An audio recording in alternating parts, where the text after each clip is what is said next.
Whose music are you most familiar with and are you most fond? Verdi? Verdi I've done a lot of. I think Verdi has probably been the most prolific part of my career in terms of opera, but I've done a lot of Puccini. All the big Italian opera predominantly is my passion, my thing. And that's what this evening is going to be about, the great songs of Italy. Right, exactly. It's going to be Neapolitan songs and opera arias. And I don't know if this is dated, whether this has happened or not from your CD that I'm reading here. You're going to do the soundtrack recording for Lanza, the film about the great Mario Lanza. Yeah, we actually did a recording. We did the soundtrack for it, and as does happen on occasion, the financing for the film fell through, so they're still trying to find people to underwrite the cost of it. So you didn't play Mario Lanza, you just sang. I was his voice for the film, Yeah. and that soundtrack is still, I think it went on sale in Australia. It was an Australian company that were producing it, an Australian part of Warner Music, and the CD actually never made it to North America. But luckily, I did get paid for it. So It's always good. Yeah. Now your daughter's singing with you too, Lauren. that's right. Lauren and I do a show called Back to Back, and it's dad and daughter doing duets and everything from Gordon Lightfoot to opera. That must be a joy. Yeah. It is. It's great. That's cool. Yeah. Not every day you get to sing with your kid. No, of course not. Now, when you're bouncing around, driving around, or sitting around at home, what are you listening to? What do I listen to at home? I don't listen to opera, funnily enough. I like to listen to a lot of, Stan Rogers, Gordon Lightfoot, Leonard Cohen. Andy Kim? Andy Kim. Leonard Cohen doesn't really sing. No, but I love his music. I love it, so do I. But, Exactly. but I'm listening to your voice, and I'm imagining Leonard Cohen's. I'm thinking, he likes Leonard Cohen? Right. Well, you It's know. the lyrics, it's a song. Yeah, it's the Yes, lyrics, I know. it's the songs. Yeah. I love a lot of Sinatra too. I love a lot of music. Why don't you do a CD of like Sinatra hits or something? I'm planning on it. No, you're kidding. Yeah, I'm planning on doing a crossover CD. Yeah, absolutely. Oh, great. Yeah, it's where I started, and I want to get back to it. So, Absolutely. You know, it's great stuff. Excellent. You should do a video, like it's like like an MTV video, but of like Verdi. Well, I don't know whether. Yeah, that. Hey, why not? Why not? Right. Somebody's got to be the first. Exactly. Yeah, with top hat and tails. There you go. Yeah. Lends itself perfectly to that, doesn't it? Do you sing around the house? When I'm warming up, when I'm Yeah. practicing, yeah, but not a lot. And do you practice every day? I do. Yeah, I do exercises every day. Mm-hmm. Vocal exercises, and just to make sure that it's still there. But not sing a lot every day.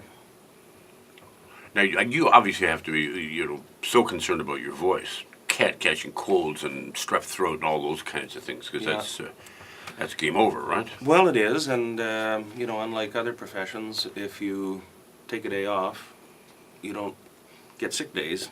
You just don't get your paycheck. So, from that standpoint, it's dull. But yeah, you try to keep as healthy as you can. You avoid people that are coughing or sniffling, and try not to shake too many hands in receptions. And it's also an odd pay system too, isn't it? Absolutely. You got to hear this pay system on this. Well, I mean, if you're doing opera, you could be there for a month and a half rehearsing, and you're paid by the performance. You're not paid for the rehearsal time. Right. Really? So, yeah, it's. That's factored into your per performance fee to a certain extent, but the majority of your expense is the rehearsal time for housing and meals, whatever else. Right. So But the money's very good once you attain a certain level, right? it can be very, very good. Yeah. Yeah. But you got to get to the performance. You have to put the performance in. Yeah. If something should fall through, Yep. you lost that money. Wow. Yep. That's just the way it is. So. Right. Not like, you can phone in and say, I'm not well today, and don't worry, you get so many sick days a year. It just doesn't happen. You ever think about passing the basket? I started doing that when I was Or charging people to watch the rehearsal. yeah, when I was 16, I used to work at a place called Bedwell Harbor Resort, and we entertained 6 hours a night, 6 nights a week, and we had a big basket on top of the piano, and actually it was great fun. Did a lot of stuff, and luckily the people were very, very friendly and very Generous. nice and generous. Yeah, so put me through school. Who are some of the great some of the great voices that you sung with?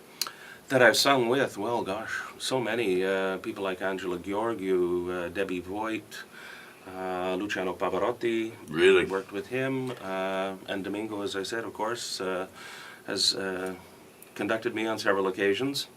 You know, a lot of people over the years, and a tremendous volume of work over the last 25 years. What do you think about groups like Il Divo or Four Tenors and things like that? Well, you know, I think there's a place for it. I think it popularizes the art form. Certainly, it brings it to a different level. The interesting things that are happening in the opera world today, though, are things like, you know, these Live from the Met broadcasts. They're unbelievable, aren't they? They're unbelievable, Wow. but it's causing an effect in that a lot of people aren't going to the live shows anymore. That would be the case, wouldn't it? You know, We have to see this. and even the Met themselves, ticket sales, you know, down 10, 15, 20%. You familiar with this, Ted? Yeah, You can go down to the cinema, and it's live, yeah. Yep. and it's absolutely stunning. Yep. So it's the unfortunate thing, I say, is that Right. you know, Cutting into live sales. well, yeah, because you know people, and I think that's sad in a way, because to hear the voice unamplified in the theater is really what opera's all about. You obviously you've performed at Massey Hall before. Oh yeah, Are the acoustics as good as people say? I love Massey Hall. Yeah, Best in the city. I think I prefer it to Roy Thompson. Yeah. Roy Thompson never got it together acoustically, did they? You know, I don't know. It's always a drop-off point. There's holes, it seems. Yeah, yeah. You know, you can be in one place on the stage, it feels great, and then you move over and it's not. So, Kerner Hall actually is a tremendous Very good. acoustic. It's a great place. And down at the CBC, the Glenn Gould. But yeah, Massey Hall, great What hall. La Scala, tell me something. La Scala's a terrific place. Whoa, Yeah. that's the dream hall. Yeah. But I'll tell you, the acoustic at the Met is phenomenal. And especially given the fact there's 4,300 seats. Yeah. It's a big hall. You can whisper in there and be heard. Richard Margison, our guest this afternoon, appearing at Kerner Hall on Tuesday, December 10th here in the city, and be in Oshawa on the 7th of December. A real pleasure meeting you. Great to meet you, too. I look forward to having you back when you've got your Sinatra CD. Absolutely. You got it. All the best to you. Thank you. You too. Coming up, we got a lot of music theme this show. We're going to talk to Councillor Josh Cole about the Music City development and the deal that we have, Toronto has, with the city of Austin, Texas, right here in Newstalk 1010. Well, I think they're writing an opera about Mayor Ford, you know? Yeah, I've done already. Yeah. But they're doing another one, and it's got the famous crack aria. You know.